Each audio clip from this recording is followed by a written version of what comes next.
العالمين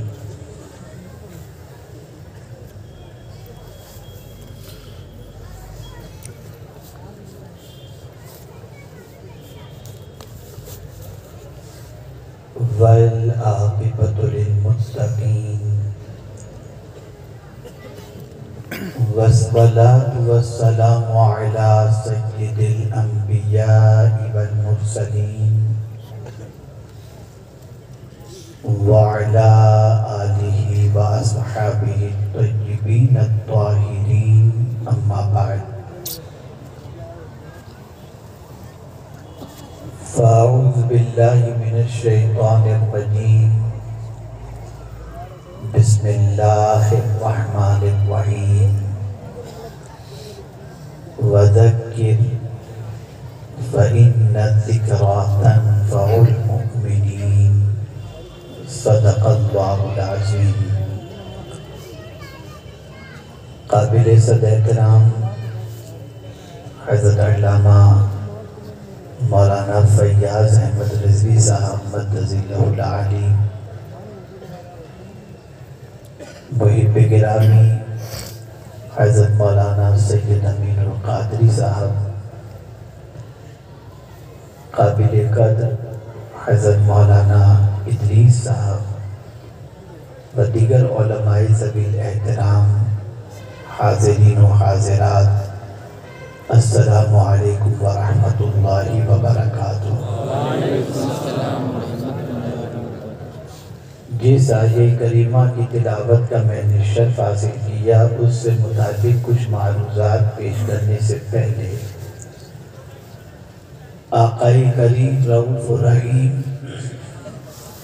علیہ تحیت و تسلیم کی بارگاہ بےکس پناہ میں جس طریقے سے میں پڑھا ہوں، عقیدت و محبت میں ڈوب کر اسی طریقے سے درود و سلام کا نذرانہ پیش کریں۔ الصلاۃ والسلام علیک یا رسول اللہ، الصلاۃ والسلام علیک یا رسول اللہ، الصلاۃ والسلام علیک یا حبیب اللہ، الصلاۃ والسلام علیک یا حبیب اللہ، الصلاۃ والسلام علیک یا نبی اللہ، الصلاۃ والسلام علیک یا نبی اللہ، الصلاۃ والسلام علیک یا نور اللہ، الصلاۃ والسلام علیک یا نور اللہ، وعلی آلک و اصحابک یا حبیب اللہ، صلی اللہ تعالی علیہ وسلم۔ میرے پیارے آقا صلی اللہ تعالی علیہ وسلم کے پیارے دیوانوں اور خواتین اسلام، ایک سوال پوری دنیا کے مسلمانوں کے دل و دماغ کے اندر گردش کر رہا ہے کہ ہم مسلمان ہیں، ہمارا دین سچا ہے، ہمارا مذہب سچا ہے، پھر کیا وجہ ہے کہ زمانے کی ٹھوکروں میں ہم آ رہے ہیں اور عزت و وقار کا تاج ہمارے سروں سے چھین لیا گیا ہے؟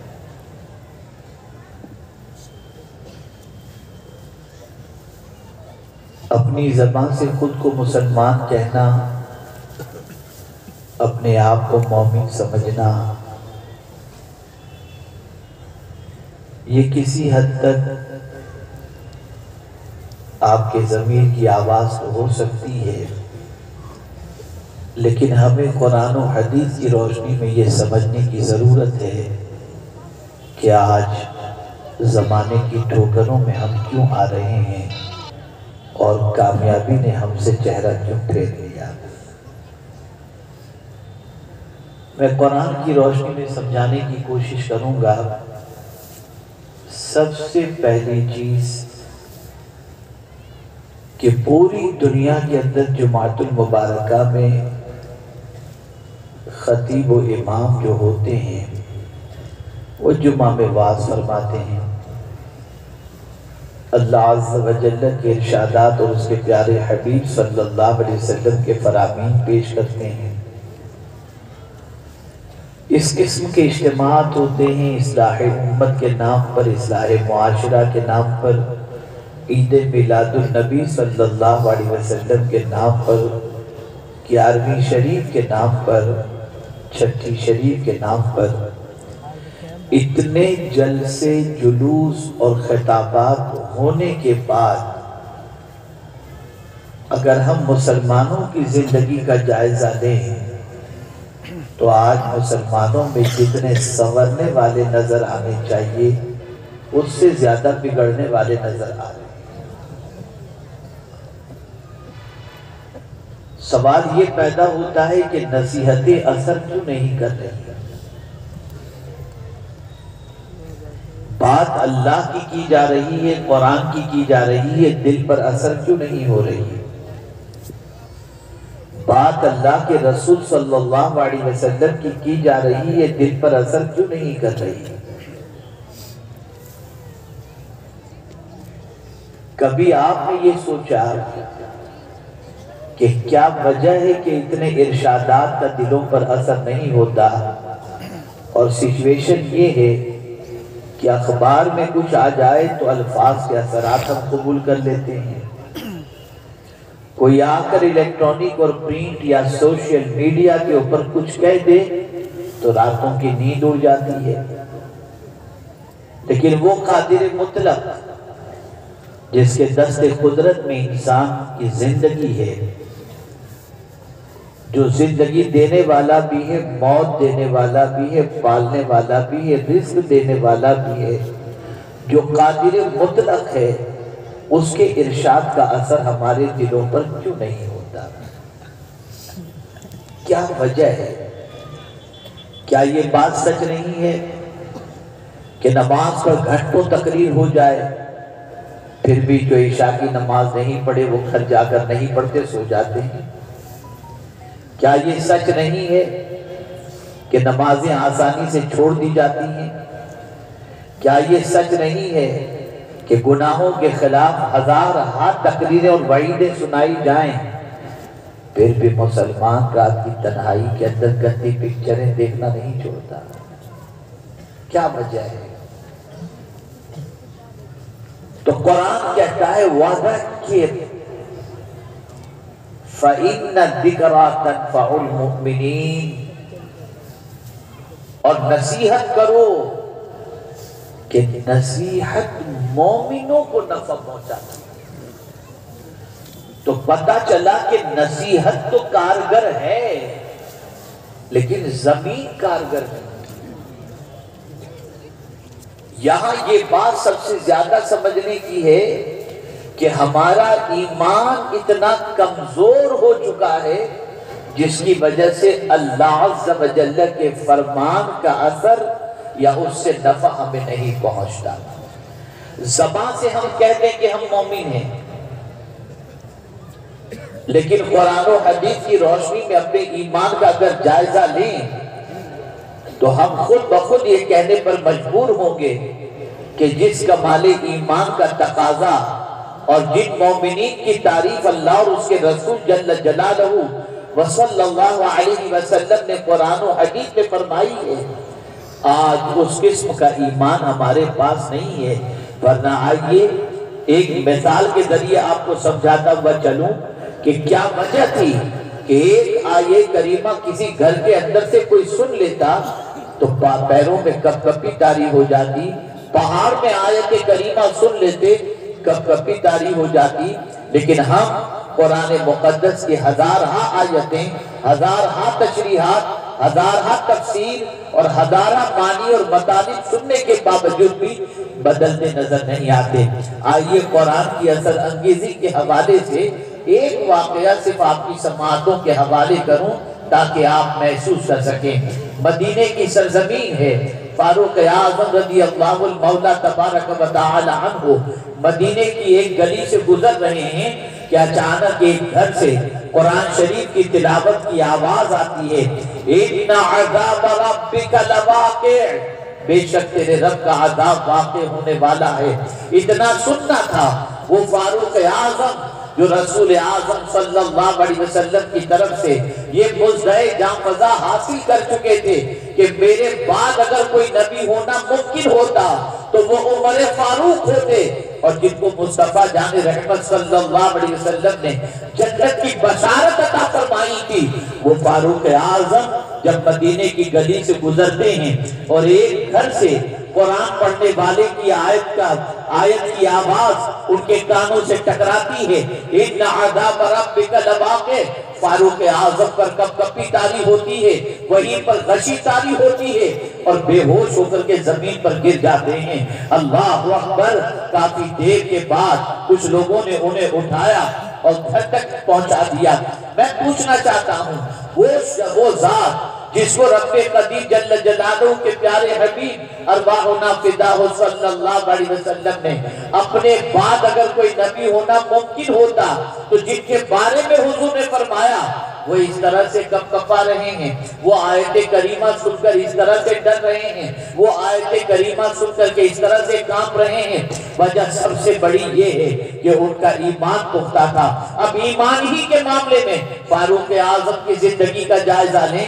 رسول اعظم صلی اللہ علیہ وسلم نے ارشاد فرمایا تھا نا، عمر تم مجھ سے کتنی محبت کرتے ہو، تو انہوں نے یہی تو عرض کیا تھا، اپنی جان کو چھوڑ کر ہر چیز سے زیادہ آپ سے محبت کرتا ہوں۔ سرکار نے فرمایا عمر تمہارا ایمان مکمل نہیں جب تک کہ اپنی جان سے زیادہ مجھ سے محبت نہ کرو۔ فاروق اعظم نے گردن جھکائی، تھوڑی دیر کے بعد اٹھا کر رکھ سکتے ہیں، حضور میری جان سے زیادہ آج سے میں آپ سے محبت کرتا ہوں۔ سرکار نے فرمایا عمر اب تمہارا ایمان مکمل ہو گیا۔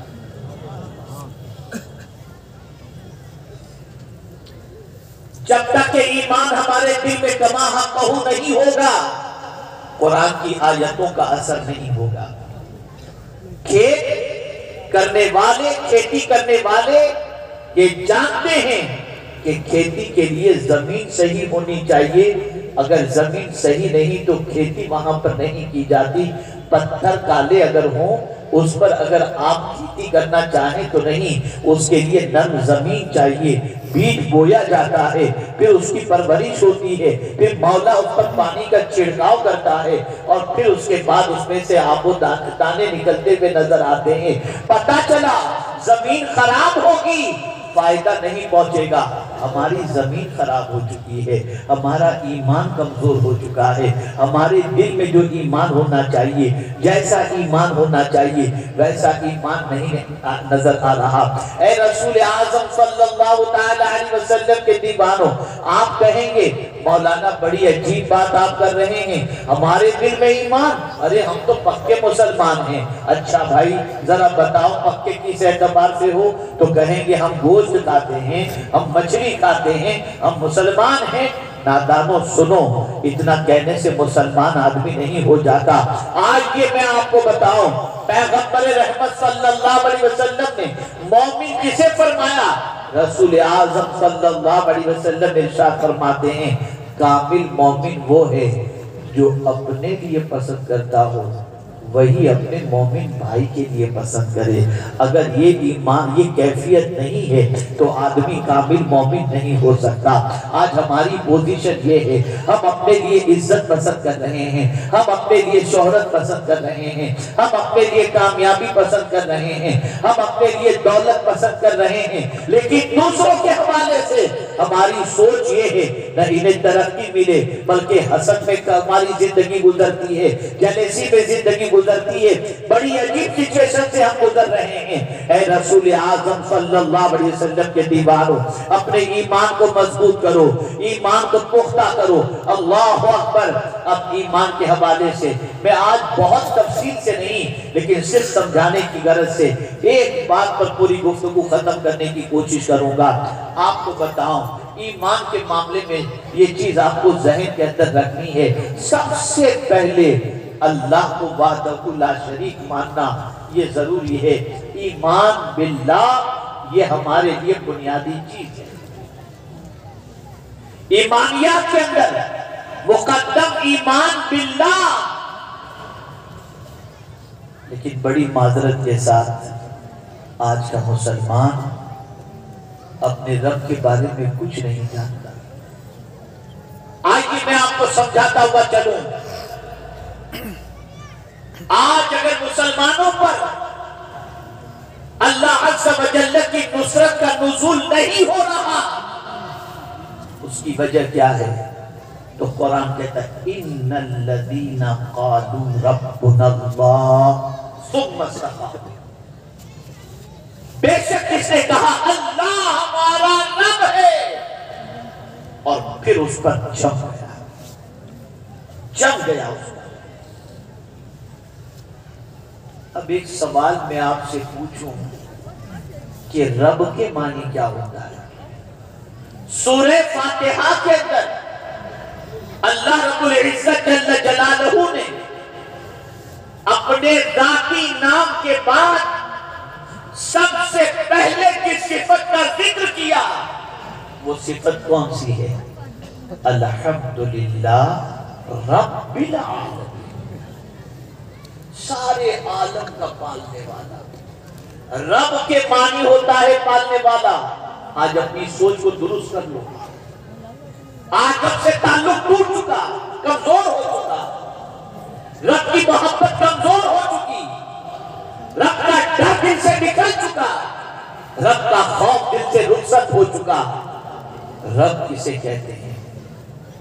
رب کے معنی ہوتا ہے پالنے والا، رب کے معنی ہوتا ہے حاکم، رب کے معنی ہوتا ہے مالک، رب کے معنی ہوتا ہے بتدریج کمال تک پہنچانے والا۔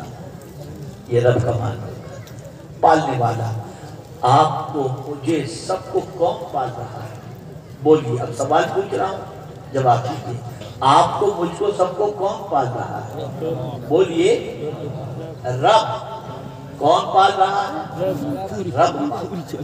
یہ لفظ رب میں بڑی طاقت ہے، اس لیے قرآن میں جتنی بھی انبیاء کی دعائیں آئی نا، اس دعا کا آغاز ہی ربنا سے ہی ہوتا ہے، یعنی ہر نبی یہ دعا کر رہا ہے ہمارا پالنے والا کیوں نہیں ہے؟ رب کے معنی ہوتا ہے پالنے والا، اور وہ صرف انسانوں کا پالنے والا نہیں، رب العالمین کہا گیا، سارے عالم کا پالنے والا۔ زمین کو وہ پال رہا ہے، آسمان کو وہ پال رہا ہے، درخت کو وہ پال رہا ہے، چرند کو وہ پال رہا ہے، پرند کو وہ پال رہا ہے، شجر کو وہ پال رہا ہے، پتھر کو وہ پال رہا ہے۔ اور کمال کی بات یہ ہے، ایسا پالنے والا ہے، وہ ایسا پالنے والا ہے جس کو جیسی جہاں ضرورت وہاں اس کی ضرورت پوری کر کے پال رہا ہے۔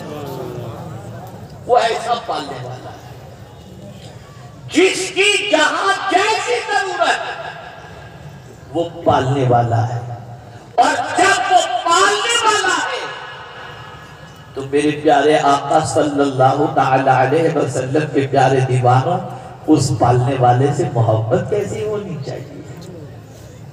ماں پالتی ہے، ماں کی محبت آپ کے دل میں ہے، باپ پالتا ہے، باپ کی محبت آپ کے دل میں ہے۔ ماں کو ناراض کرنا نہیں چاہتے، باپ کو ناراض نہیں کرنا چاہتے، اور نہ کرنا بھی چاہیے، نہیں کرنا چاہیے ماں باپ کو ناراض۔ لیکن مجھے یہ بتاؤ، جو ماں باپ کو پالنے والا ہے اس رب کو ناراض کرتا ہے؟ کچھ باتیں ہو تو آپ کر لیجئے، بعد میں تقریر کروں، کچھ کر لیجئے آپ کے جو پیغام۔ ایک مرتبہ درود شریف پڑھ لیں۔ اللہم صلی علی سیدنا و مولانا محمد معدن الجود والکرم وآلہ وصحبہ وبارک وسلم۔ ایسا پالنے والا کہ اس جیسا کوئی پالنے والا ہے ہی نہیں۔ اب میں آپ کو بتاؤں کیسے پالتا ہے۔ شکم مادر کے اندر حمل کے قرار ہونے کے بعد اس پرورش پانے والے پیٹ میں بچے کو کون غذا پہنچا رہا ہے؟ کون پال رہا ہے؟ کون اس کو تیار کر رہا ہے؟ اے رسول اعظم صلی اللہ تعالی علیہ وسلم کے دیوانوں، وہ ہمارا رب ہے جو شکم مادر میں پرورش پانے والے بچے کی اس جگہ پر پرورش کر رہا ہے۔ آپ ذرا سوچو، چونٹی جیسی چھوٹی مخلوق کو غذا کون پہنچا رہا ہے؟ رب پہنچا رہا ہے، وہ پال رہا ہے۔ اے رسول گرامی مقام صلی اللہ علیہ وسلم کے پیارے دیوانوں، یہ درختوں کو کون پال رہا ہے؟ اللہ پال رہا ہے۔ یہ کھیتی باڑی کو کون پال رہا ہے؟ یہ اللہ پال رہا ہے۔ پتھروں کو غذا کون عطا کر رہا ہے؟ اللہ عطا فرما رہا ہے۔ اے رسول اعظم صلی اللہ علیہ وسلم کے دیوانوں، اب انسان کو پیدا کیا، مخلوق کو پیدا کیا، اور ایک عالم نہیں ہے، 18,000 عالم ہیں، اور علماء تشریف فرمائیں عالم بھی جمع ہے اور عالمین بھی جمع ہے۔ عالم بھی جمع ہے، ابھی تک عالم کا واحد تو کہیں سننے میں نہیں آیا کہ وہ عالم بھی جمع اور عالمین بھی جمع، لیکن عالمین ذوی العقول کے لیے، عقل والوں کے لیے۔ مولا یہاں عالم کی بجائے عالمین کیوں فرمایا گیا؟ تو جواب ملے گا، مخلوق میں جو سب سے اعلیٰ ہے وہ انسان ہے، تو میں اس انسان کے تذکرے سے یہ کہہ رہا ہوں، سارے عالم کو پالنے والا میں ہی ہوں، اور زمین کو کل کو بھی پالنے والا میں ہی ہوں۔ وہ پالنے والا ہے رب۔ اللہ اکبر۔ جب کوئی اپنے رب کی بارگاہ کے اندر دعا کرتے وقت کہتا ہے نا، ربنا ربنا ربنا ربنا، میرا مولا بہت خوش ہوتا ہے، فرشتوں سے فرماتا ہے یہ بندہ جانتا ہے اس کو میں پال رہا ہوں، اس کا پالنے والا ہے۔ آپ بہت سوچو، بلکہ بعض روایتوں میں آیا ہے کہ اگر کوئی شخص اپنی دعا کے اندر ابتدا میں 5 مرتبہ کہے ربنا ربنا ربنا ربنا ربنا، اور پھر دعا مانگے، اسے اپنے دل میں اطمینان کر لینا چاہیے کہ مولا اس کی دعا کو قبول فرما لے۔ پالنے والا، کیا پالنے کی شان ہے۔ ماں باپ بھی پرورش کرتے ہیں،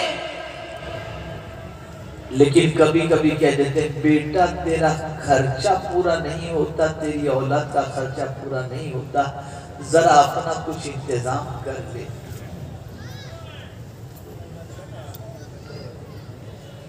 اور ماں باپ کی تمنا ہوتی ہے کہ ہم بوڑھے ہوں تو ہمارا بچہ ہمیں پالے، یہ تمنا ہوتی ہے، اس لیے کہ نہ ان کے پاس طاقت بڑھاپے میں رہ جاتی ہے کما کے کھلانے کی اور نہ بچے کی پرورش کی۔ لیکن اے میرے کریم تیری عظمتوں پر قربان، تیری شان پر قربان، تو مالک بھی ہے، تو حاکم بھی ہے، تو قوی بھی ہے، تو حی بھی ہے، تو ممیت بھی ہے۔ تیری شان اس طریقے سے عرف و عالی ہے میرے مولا کہ تیرے پاس کسی چیز کی کمی ہے ہی نہیں۔ کبھی تو یہ نہیں فرماتا کہ بندے تجھے یہ چاہیے نا ذرا ادھر چلا جا، میرے پاس کمی ہے، نہیں، جو چاہیے مجھ سے مانگ میں تجھے عطا کروں گا۔ قرآن کہتا ہے وَآتَاكُم مِّن كُلِّ مَا سَأَلْتُمُوهُ، ہم نے تمہیں وہ دیا جو تم نے مجھ سے مانگا ہے۔ اے رسول اعظم صلی اللہ تعالی علیہ وسلم کے دیوانوں، ذرا سوچو، اگر کوئی جاب دلا دے تو تم اس کا احسان زندگی بھر نہیں بھولتے؟ بچوں تک کہہ بیٹھتے ہو کہ بیٹا تمہارا باپ اگر آج ترقی کر کے یہاں تک پہنچا ہے نا، تو میں جب پریشان تھا تو فلاں نے مجھے نوکری دلائی، اس وجہ سے میں آج یہاں تک ہوں۔ کیا کبھی یہ خیال پیدا ہوا کہ اپنے بچوں کو ہم یہ بتائیں کہ بیٹے تجھے بھی پالنے والا رب ہے اور مجھے بھی پالنے والا رب ہے؟ نہیں، ہم نے کبھی نہیں بتایا. اور جب نہیں بتایا تو آج بچیاں غیروں سے شادی کر رہی ہیں، تعلق باللہ ٹوٹ رہا ہے، مولا سے رشتہ کمزور ہو رہا ہے. ہمارا رب تو اتنی شان والا ہے، اتنی شان والا ہے، اتنی شان والا ہے کہ فرماتا ہے میرے بندے کسی چیز کا اسٹاک ہمارے پاس کم ہے ہی نہیں. وَإِن مِّن شَيْءٍ إِلَّا عِندَنَا خَزَائِنُ، ہر چیز کا خزانہ ہمارے پاس ہے. اللہ کے پاس ساری چیزوں کا خزانہ،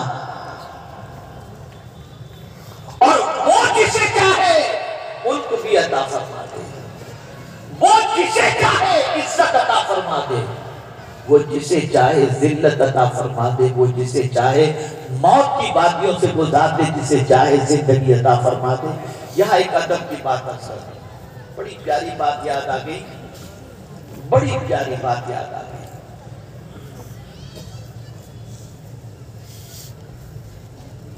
آج ہمارے یہاں کیا ہو گیا معلوم ہے؟ اللہ کی شکایت کا بازار کر، یار یہ ہو گیا، مولا نے یہ کر، پتہ نہیں کیا کیا آدمی بکتا ہے، میں مجھے کہنے کی ضرورت نہیں. لیکن جب میں قرآن کی روشنی کے اندر ادب الہی کو دیکھتا ہوں تو میری آنکھ دگ رہ جاتی ہے. حضرت ابراہیم علیہ نبینا علیہ الصلاۃ والتسلیم جب نمرود کے سامنے اپنے رب کی تعریف بیان کر رہے تھے، اور جب نمرود کو بتا رہے تھے کہ ان کا رب کیسا ہے، اللہ نبی اپنے رب کی تعریف کر رہے ہیں اور اپنے رب کی شان کا تذکرہ کر رہے ہیں، تو کس شان سے کر رہے ہیں؟ کیا کہتے ہیں؟ اللہ. جب میں بھوکا ہوتا ہوں وہ مجھے کھلاتا ہے.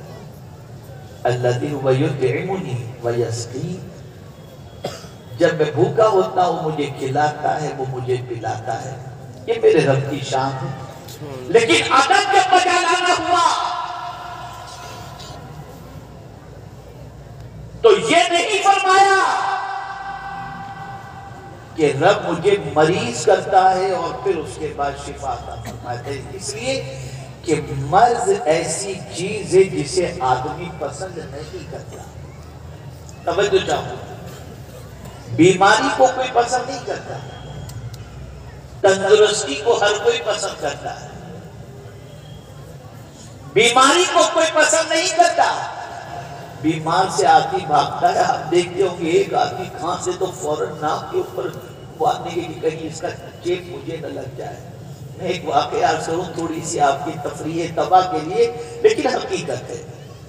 دسمبر میں گزشتہ سال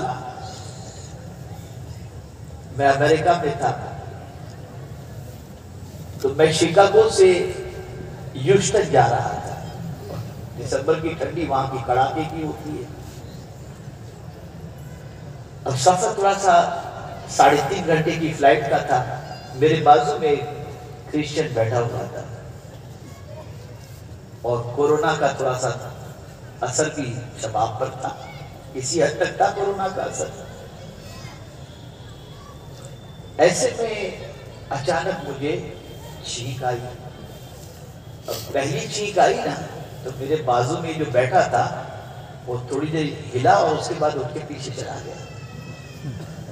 مجھے ایسا لگا کہ شاید اس کے لیے کی حاجت ہوئی ہوگی، اس کے لیے چلا گیا. تو میں نے غور بھی نہیں کیا. کچھ دیر کے بعد پھر وہ آیا، آ کر کے بازو میں بیٹھ گیا اور اس میں جو ہے وہ ہوائی جہاز کے اندر جوس یا چائے کچھ پینا ہو تو وہ لے کر کے ایئر ہوسٹس آئی. مجھ سے پوچھا اس نے کہ کیا چاہیے. میں نے کہا جوس دے دو. میں نے جوس پیا. جوس پینے کے بعد پھر چھینک آ گئی. اب جیسے ہی چھینک آئی، وہ میرے بازو میں بیٹھا ہوا بندہ جو اٹھ کر کے گیا نا، میں نے پھر میرے قریب آ کر اس کو بیٹھتے ہوئے نہیں دیکھا، وہ کہیں سیٹ خالی ہوگی جا کر کے بیٹھ گیا۔ تو یہ کہنے کا مقصد یہ ہے، آدمی اتنا ڈرتا ہے، بیماری سے آدمی اتنا ڈرتا ہے، پتہ چل جائے کینسر ہو گیا ہے تو آدمی گھبراتا ہے، جاؤں ہاتھ لگاؤں کہ نہ لگاؤں، ہے کہ نہیں؟ جواب دیجیے آپ، یار ایسا جواب دیں گے تو مجھے اطمینان نہیں ہوگا، ہے نا صحیح بات؟ آدمی بیماری کو پسند کرتا ہے؟ نہیں کرتا۔ اللہ اللہ اللہ اللہ، قربان جائیے، اللہ کی بارگاہ کا ادب نبی کیسے بجا لاتے ہیں۔ جب آگے کہنا ہوا بیماری کے حوالے سے تو حضرت ابراہیم علیہ السلام کہتے ہیں وَإِذَا مَرِضْتُ فَهُوَ يَشْفِينِ، جب میں بیمار ہوتا ہوں تو وہ شفا عطا فرماتا ہے۔ یہ نہیں کہا مولا جب مجھے بیمار کرتا ہے، اس لیے کہ اگر یہ کہنا ہوتا، یہ اگر کہتے تو کہیں شان الہی کی بے ادبی نہ ہو جاتی، اس لیے کہ جو چیز دنیا پسند نہیں کرتی اللہ اس میں کیسے گرفتار کرے؟ نسبت اس طرف نہیں، نسبت اپنی طرف، کہ جب میں بیمار ہوتا ہوں۔ وَإِذَا مَرِضْتُ، کھانے پینے کی ساری نسبت اس طرف، پیدا اور راستہ دکھانے کی ساری نسبت اللہ کی طرف۔ الَّذِي خَلَقَنِي فَهُوَ يَهْدِينِ، وہی ہے جس نے مجھے پیدا کیا اور مجھے راستہ دکھایا۔ اور ہماری بے ادبی کا حال کیا ہے؟ العیاذ باللہ، اتنا خدا کے خلاف بولتے ہیں، سر میں درد ہوا تو خدا کے خلاف، پیٹ میں درد ہوا خدا کے خلاف، روزی میں تنگی ہوئی خدا کے خلاف۔ نادانو کر کیا رہے ہو؟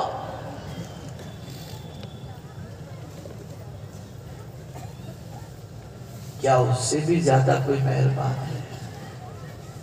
ہے اس سے زیادہ مہربان؟ خدا کی قسم اس سے بڑا کوئی مہربان نہیں۔ وہ جتنا اپنے بندوں کو چاہتا ہے اس سے زیادہ کوئی نہیں چاہتا، اتنا چاہتا ہے، اتنا چاہتا ہے، اتنا چاہتا ہے کہ میں ایک مثال کے ذریعے قرآن کی روشنی میں آپ کو سمجھا دوں۔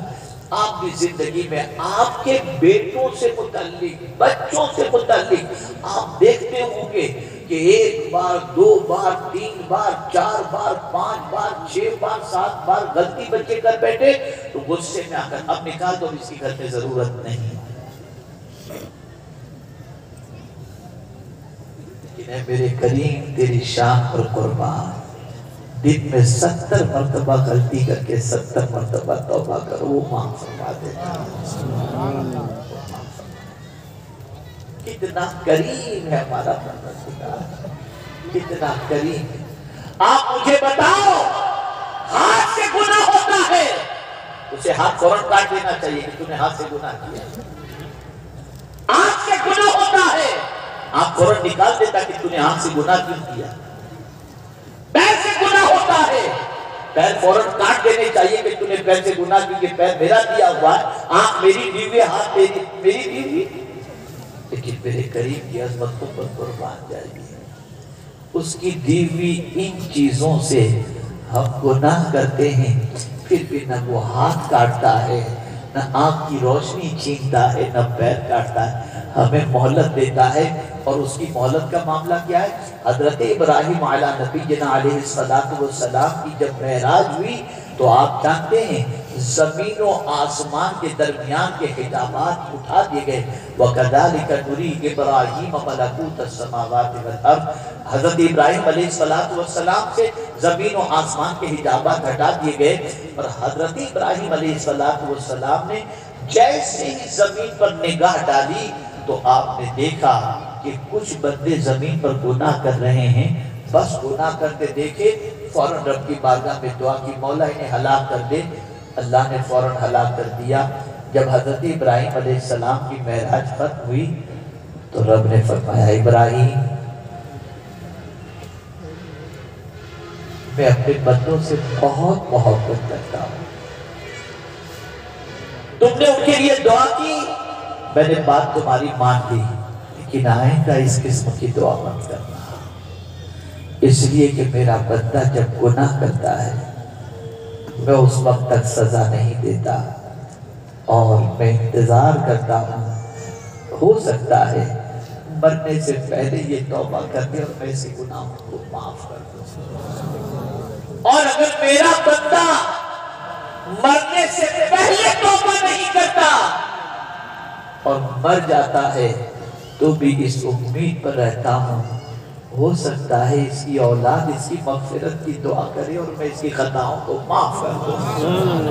اور اگر اس کی اولاد بھی مغفرت کی دعا نہیں کرتی تو ابراہیم میں اپنے ذمہ کرم کر لیتا ہوں، جسے چاہتا ہوں بخش دیتا ہوں، جسے چاہتا ہوں عذاب دیتا ہوں۔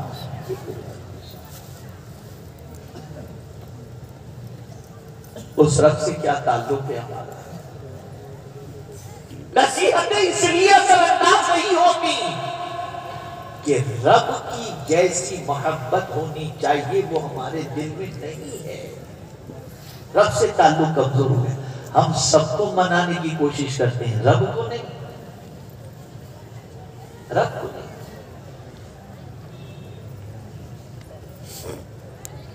اے رسول اعظم صلی اللہ تعالی علیہ وسلم کے پیارے دیوانوں، آئیے میں آپ کو بتاتا ہوا چلوں۔ حضرت جبریل امین علیہ السلام سیر کے لیے نکلے، زمین کی سیر کر رہے تھے، ایک بندے کو دیکھا سجدے میں ہے اور سجدے ہی میں وہ اپنا وقت گزار رہا ہے۔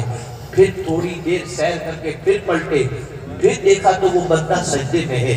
جب اتنی بار دورے کر کے آئے، جب اس بندے کو دیکھا تو اس بندے کو سجدے ہی میں دیکھا تو رب کی بارگاہ میں حاضر ہو کر عرض کرتے ہیں، میرے مولا اس سے بھی زیادہ کوئی تیرا ایسا بندہ ہے جو تیری عبادت کرتا ہو؟ اب جواب سنیں، ندا آتی ہے جبریل ایک بھی سجدہ اس کا لکھا نہیں جاتا۔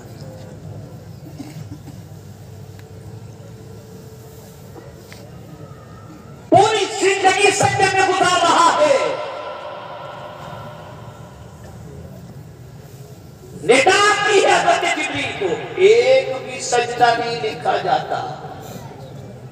تو حضرت ابراہیم، حضرت جبریل امین علیہ السلام لباس بشری میں اس سجدے میں گرے ہوئے بندے کے پاس حاضر ہوتے ہیں اور کہتے ہیں، بندے تیرا ایک سجدہ بھی لکھا نہیں جاتا، تو اتنا وقت سجدے میں کیوں گزارتا ہے؟ ایک سجدہ بھی نہیں لکھا جاتا۔ اس نے سن تو لیا، اور بھی بہت ساری باتیں حضرت جبریل امین نے کہی، سن تو لیا، پھر اس کے بعد سجدے سے سر اٹھا کر کہتا ہے، اے مسافر، مجھے اس سے کیا لینا دینا کہ سجدے لکھے جا رہے ہیں یا نہیں لکھے جا رہے ہیں؟ اس لیے کہ لکھنا میرا کام ہے، لکھنا میرا کام نہیں ہے، سر جھکانا میرا کام ہے، سجدہ کرنا میرا کام ہے، لکھنا میرا کام نہیں ہے۔ بس یہ نکلنا تھا کہ مولا کی طرف سے ندا آتی ہے، جبریل سے خوشخبری سنا دو، آج تک کے سارے سجدے اس کے لکھ لیے گئے۔ اور آج حال یہ، داڑھی رکھتا ہوں تو روزی چلی گئی، نماز پڑھتا ہوں تو بیمار، معاذ اللہ ثم معاذ اللہ، جب سے دین کے راستے پر چلا ہوں معاذ اللہ تنگی شروع ہو گئی۔ خدا کے بندوں کیا کہہ رہے ہو تم؟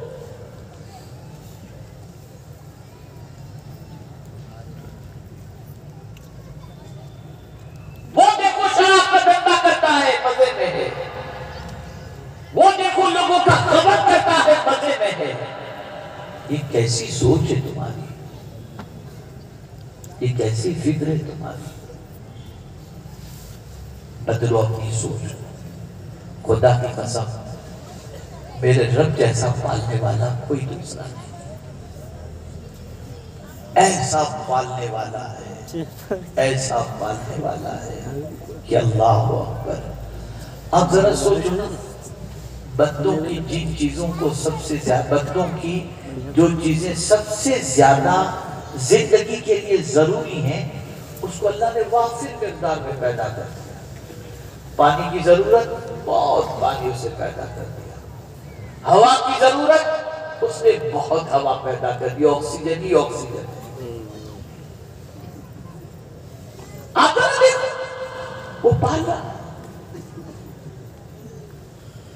آج اگر آپ دیکھتے ہوں گے ہاسپٹل میں آکسیجن کی ضرورت پڑتی ہے تو ایک باٹلہ کتنا مہنگا ملتا ہے۔ اگر ہم لوگوں کو چلنے پھرنے میں بھی آکسیجن کی ضرورت ہوتی ہے، اس پہ چارج لگایا جاتا اور اس کے پیسے دینے پڑتے تو آدمی پتہ نہیں کتنی بار خود ہی بک جاتا ہے اس آکسیجن کے لیے۔ لیکن اے کریم تیری عظمتوں پر قربان، مفت میں ہمیں آکسیجن عطا فرما دے، مفت میں ہوا ہمیں عطا فرما دے۔ نادانو اس کے رزق کو کھا کر، اس کی عطا کردہ نعمتوں سے فائدہ اٹھا کر اسی کو بھول گئے۔ وہی تمہیں پال رہا ہے، وہی زندگی دیا ہے، وہی بیماری سے شفا دیتا ہے، وہی سب کچھ دے رہا ہے اور اسی کو بھول گئے۔ جب اس کو بھول گئے نا تو نتیجہ یہ ہوا کہ اب قرآن سن کر بھی دل پر اثر نہیں ہوتا، احادیث مصطفیٰ صلی اللہ علیہ وسلم سن کر بھی دل پر اثر نہیں ہوتا۔ اے رسول اعظم صلی اللہ تعالی علیہ وسلم کے دیوانوں، اپنے رب سے اپنے تعلق کو مضبوط کرو، رسول گرامی وقار صلی اللہ علیہ وسلم سے اپنے تعلق کو مضبوط کرو، اسی طریقے سے آخرت کی تیاری میں لگے رہو، اسی طریقے سے قضاء و قدر کے سلسلے میں پختہ یقین رکھو۔ اے رسول اعظم صلی اللہ علیہ وسلم کے دیوانوں، بعد الموت پر پورا یقین رکھو، مرنے کے بعد اٹھائے جائیں گے۔ اللہ اکبر۔ ایک آخری بات عرض کر دوں، اس لیے کہ میں جانتا ہوں آپ کافی دیر سے بیٹھے ہوئے ہیں اور ٹھنڈی کا موسم بھی ہے اور میں وقت آپ کا زیادہ لینا نہیں چاہتا۔ میں آپ کو بتاتا میں نہیں آنے والا تھا، یہ وہ سب میں اس میں وقت ضائع کرنا مناسب نہیں سمجھ رہا تھا۔ میں سوچ رہا ہوں کہ میرا وقت جو کچھ بھی ہے میں کوئی ایسی بات آپ کی سماعتوں کے حوالے کر دوں کہ رشتہ رب سے جڑ جائے۔ ذرا پکار کے تو دیکھو، مجھے ایک بات یاد آ رہی ہے، اللہ اللہ کیسے تھے اللہ والے، کیسے تھے اللہ والے۔ ایک بند بندہ ہوا تھا، ہوتا ہے ٹیپ وغیرہ کے لیے، اتفاق سے آدھا بند ٹوٹ گیا، پانی دیہات میں گاؤں میں آنا شروع ہوا۔ اب جب پانی آنے لگا گاؤں والے پریشان ہوئے۔ اس گاؤں کے اندر ایک بزرگ رہتے تھے، پہنچے بزرگ کے پاس، بابا کیا ہوگا، تھوڑی دیر میں تو گاؤں پورا ڈوب جائے گا، کچھ کرو آپ اللہ والے۔ کہا اچھا چلو سب کدال کاندھے پہ لے لو، چلتے ہیں۔ کدال کاندھے پہ لیے چل دیے۔ جب وہاں پہنچے تو جو باقی بند بچا ہوا تھا نا وہ بابا توڑنے لگے، اسی کو توڑنے لگے۔ لوگوں نے کہا بابا پاگل ہو گئے، کیا ہوگا؟ بابا کو گالی گلوچ برا بھلا کا بھاگ گئے سب اور جا کے گھر کی چھت پر بیٹھ کے کیا یہ بند بھی ٹوٹا تو ہم نے تباہ ہو جائے۔ لیکن تھوڑی دیر کے بعد کیا دیکھتے ہیں کہ پانی پیچھے جا رہا ہے، پانی پیچھے جا رہا ہے۔ انہیں حیرت ہوئی، آنے کی بجائے پیچھے کیسے جا رہا ہے، حیرت میں پڑ گئے۔ گئے بابا کے پاس، بابا معاف کر دو، یہ کیا معاملہ ہے کہ پانی پیچھے جا رہا ہے؟ کہا یہ راز کی بات ہے، تم لوگ نہیں سمجھو، یہ راز کی بات ہے، تم لوگ نہیں سمجھو گے۔ ان لوگوں نے کہا حضور اب راز کو راز مت رکھو، بتائی تو دو کیا بات ہے، یہ پانی پیچھے کیوں چلا گیا۔ اب سنیے، زندگی پر یاد رکھیے گا۔ اب سنیے، بابا نے کہا کہ جب مجھے لگا کہ پانی اب بستی کو بہا لے جائے گا اور آ ہی رہا ہے اور آدھا بٹ ٹوٹ چکا ہے، تو میں نے باقی آدھا بٹ توڑنا میں نے شروع کیا اور آسمان کی طرف نگاہ اٹھا کر میں نے عرض کی مولا جب تو اس بات سے راضی ہے کہ پورا گاؤں ڈوب جائے اور پانی اندر آ جائے تو تیرے کام میں بھی شریک ہو جاتا ہوں تاکہ تیری خوشی میں میرا بھی کچھ حصہ لگ جائے۔ بس جب میں نے یہ کہا غیب سے ندا آتی ہے تو بندہ ہو کر میری خوشی چاہتا ہے اور میں خالق ہو کر تیری خوشی نہ چاہوں، اب یہ پانی نہیں ڈبوئے گا، پانی کو ہم پیچھے کر دیتے ہیں۔ اور یہ فلسفہ امام اس کو محبت میں سمجھاتا، اسی لیے یہ نہ کہا کہ کام میں ایسا کروں کہ میرا نام ہو جائے، نہیں، کام وہ لے لیجئے تم کو جو راضی کرے، اس لیے کہ حضور راضی ہو گئے تو رب راضی ہو گیا، اور جب رب راضی ہو گئے، رب راضی ہو گیا تو پھر کس چیز کی پریشانی؟ بدلو سوچ، بدلو اپنے رب کے بارے میں غلط کلمات مت کہو، تباہ ہو جاؤ، رب سے رشتہ مضبوط کرو، رب سے تعلق مضبوط کرو، رب کو پکارا کرو، رب کو یاد کیا کرو۔ میں کل ختم بخاری شریف کی تقریر میں حاضر تھا، ایک حدیث جو آخری ہے بخاری شریف کی، میں نے اس کو پڑھائی، آپ کو معلوم، اللہ آخری حدیث جو بخاری شریف کی، کتنا کرم ہے رب کا اور اس کے پیارے حبیب صلی اللہ علیہ وسلم کا۔ رسول اعظم صلی اللہ علیہ وسلم فرماتے ہیں کلمتان حبیبتان الی الرحمن خفیفتان علی اللسان ثقیلتان فی المیزان سبحان اللہ و بحمدہ سبحان اللہ العظیم۔ آپ کو معلوم ہے میزان کتنا بڑا ہے؟ قیامت میں جو میزان رکھا جائے گا جس میں بندے کے اعمال کو لے جائیں گے، کتنا بڑا ہے معلوم ہے؟ اس کا ایک پلڑا اتنا بڑا ہے کہ ساتوں زمین اور ساتوں آسمان اس میں رکھ دیے جائیں تب بھی وہ رائے کے دانے کے برابر اس میں نظر آئے، اتنا بڑا میزان۔ کوئی بھر سکے گا اس کو؟ ہے زندگی میں اتنی نیکیاں کہ اس کو بھر سکے؟ بتائیے نا، ہے نہیں، لیکن اللہ اکبر، رحمت عالم صلی اللہ علیہ وسلم کی رحمت پر قربان جائیے، فرماتے ہیں خفیف کلمتان حبیبتان الی الرحمن، دو کلمے رحمان کو بہت محبوب ہیں، زبان پر بہت ہلکے ہیں اور میزان پر بہت بھاری ہیں، اتنے بھاری کہ اگر کوئی ایک بار سبحان اللہ کہہ دے تو پورا میزان بھر جاتا ہے۔ سرکار صلی اللہ علیہ وسلم نے فرمایا وہ دو کلمات کون سے ہیں؟ سبحان اللہ و بحمدہ سبحان اللہ العظیم۔ ہے پڑھتے؟ بہنوں کو کہاں فرصت ہے؟ غزلیں گانوں سے کہاں فرصت ہے؟ گیلا غیبت سے کہاں فرصت ہے؟ چغلی جھوٹ سے کہاں فرصت ہے؟ نوجوانوں کو اللہ کے ذکر کے لیے کہاں وقت ہے؟ کچھ نہیں، بس لگے ہوئے ایک ایسی زندگی جس زندگی کا کوئی اینڈ نظر نہیں آتا، کوئی مقصد نظر نہیں آتا، کوئی پلان نظر نہیں آتا، بس کھا پی کر مست ہیں۔ اور میں تو پوری دنیا میں ہندوستان اور انگلینڈ امریکہ سب جگہ میں نے جا کر کے دیکھا جہاں مسلمان زیادہ ہوتے ہیں وہاں ہوٹلیں بھی کھانے کی زیادہ ہوتی، اور یہاں بھی دیکھ لیجیے گا ذرا،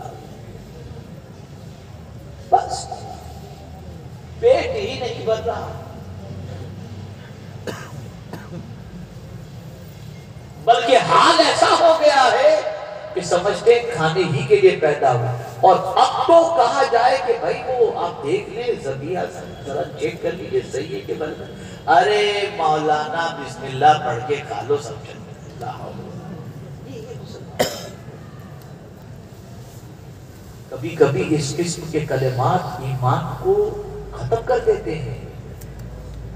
حلال وہی ہے جسے اللہ نے حلال فرمایا، حرام وہی ہے جسے اللہ نے حرام فرمایا۔ اس چیز کو یاد رکھو، اس چیز کو ذہن میں رکھو، سنبھلو، سمجھو اور یاد رکھو، دین کی ڈیپتھ میں جانے کی کوشش کرو، گہرائی میں جانے کی کوشش کرو۔ اس دین میں جتنے گہرائی کے اندر جاؤ گے نا اتنا ہی انشاءاللہ آپ کو سکون نصیب ہوگا اور آپ کو اطمینان نصیب ہوگا۔ میرے پیارے آقا صلی اللہ تعالی علیہ وسلم کے پیارے دیوانوں، نفع اس وقت نصیحتوں کا آپ کو پہنچے گا جب آپ کے دل میں ایمان اچھی طریقے سے رچ بس جائے۔ تو ایمان کے لیے ابتدا ہے اللہ کو وحدہ لا شریک معبود برحق ماننا، پالنہار حقیقی ماننا اور ہر عیب سے پاک ماننا، اور اس کے بعد رسالت ہے، اور اس کے بعد ایمانیات کے ساری چیزیں ہیں۔ اے رسول اعظم صلی اللہ علیہ وسلم کے دیوانوں، آج کے اس پروگرام کے اندر میں صرف آپ سے اتنا کہوں گا، آپ کا ہمارا پالنے والا رب ہے، اس پالنے والے سے تعلق قائم کرو۔ وہ اس طریقے سے پالتا ہے کہ اس جیسا پالنے والا کوئی دوسرا ہے ہی نہیں ہے۔ اللہ رب العزت جل جلالہ، آقا کریم رؤوف الرحیم علیہ التحیۃ والتسلیم کے سب و طفیل مجھے آپ کو سب کو اللہ اور اس کے رسول صلی اللہ علیہ وسلم کے ارشادات پر عمل کی توفیق نصیب فرمائے۔ وما علینا الا البلاغ المبین۔ تشریف رکھیں ایک